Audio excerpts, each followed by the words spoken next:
I had to respond to this Ben Bernanke video, the 60 Minutes interview on December 5th, 2010, and I almost laughed out loud. Some of the stuff that he said is both the Ben and the guy interviewing. Some of the stuff is just hilarious. But uh, now one of the things they were talking about was the lending in 2008 of a $3.3 trillion dollars, and they said most of that money was paid back, um, and that was to help, stimulate the economy or something. But they gave it to um, failed financial institutions. Some of them were failed. I don't know if they all were. Citigroup, Goldman Sachs, Morgan Stanley was some of them that received the money. Now, to me, the last people that you would want to lend money to would be failed financial institutions because they don't know how to handle the money. Obviously, they wouldn't have lost the money. Furthermore, he says uh, that without those businesses, who knows what it would have done to the economy. Now there's times that businesses become obsolete, and they're, if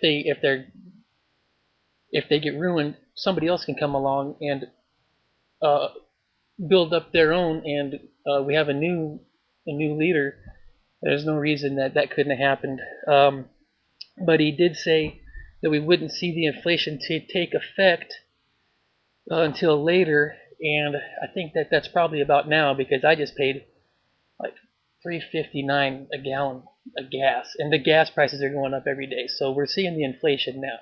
And he says you don't. This is funny. You don't want the prices to fall. And then the other interviewer guy is like, "Oh yeah, that'd be terrible if prices go down, wages go down. Uh, that's what happened in the Great Depression." That's not what happened in the Great Depression. I don't think that that's what happened in the Great Depression. Um, maybe prices did go down, but that's not why. But to me, I would rather be. When I was a kid, we were paying 89 cents a gallon for gas, and it was great. It was awesome. Um, but then he says also, he contradicts himself. First of all, he was saying that the Federal Reserve needs to not have it needs to be able to do whatever it wants and not be regulated and all that. But then he says that the Fed was the regulatory watchdog of the largest banks when crazy lending led the world to crisis. So he was saying that he didn't have the power to uh, watch these banks, the oversight, but then the other guy says that they were the regulatory watchdog while that happened. So there's a contradiction right there. So to me, I think the Fed was planning on uh, letting them do the crazy lending that caused the crisis, which basically is the rerun of the Great Depression. Um, and then he talks about another thing too is the small businesses, that they wouldn't loan money to the small businesses because the economy is not doing well. So then instead of giving the money to the small businesses so that they can get on their feet, they give the money to the failed big businesses. And I think that that probably puts a lot of them small businesses that are trying to, uh, you know, start out to fail. So it's a pretty bad deal there. But I thought it was pretty funny. And then he says we are not printing money. I don't know where he said that at, but somewhere in there he says this is a misunderstanding. We're not printing money. But then when you look at when they printed that $3.3 trillion to lend, they're just sitting there printing all that money. So I don't know what he's talking about saying that they're not printing money, because I seen on the video they were printing money. Um, so another thing too, uh, one other thing. Well, another thing too, he says, is we will not allow inflation to rise above 2% or less.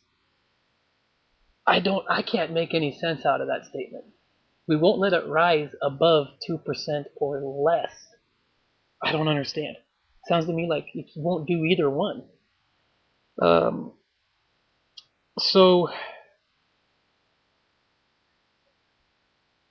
oh, oh, this is really good. He was talking about the unemployment rate. That if you're a college grad, your unemployment rate is like 5%, but if you are not a college grad, unemployment is like 10%.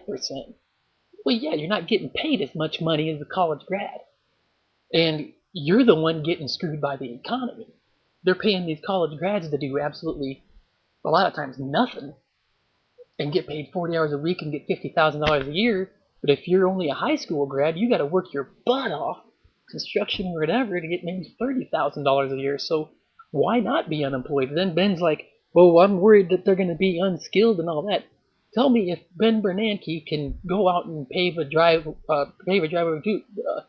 pour concrete, or do construction. He can't do nothing. He's got to sit there and talk about subprime lending and make up all these words about bullshit. But uh, yeah, he's just, like I said, there was a few contradictions in there. The guy's lying and uh, trying to cover up for all the bad shit he's doing, I guess. But he's saying basically he has to cause inflation, and believe me, he's causing it. It's caused. And they're taking money from the poor and giving it to the oil companies right now. Then they took money from the poor and lent it to failed financial institutions. I did the math. If the bottom 100 million people in America, if your income was the lower 100 million, and you would have got that 3.3 trillion, each one of us would have got $33,000. And it says in here that most of the money was paid back. Now, if we would have loaned, if I would have been loaned $33,000, who knows? Maybe I would have started a small business.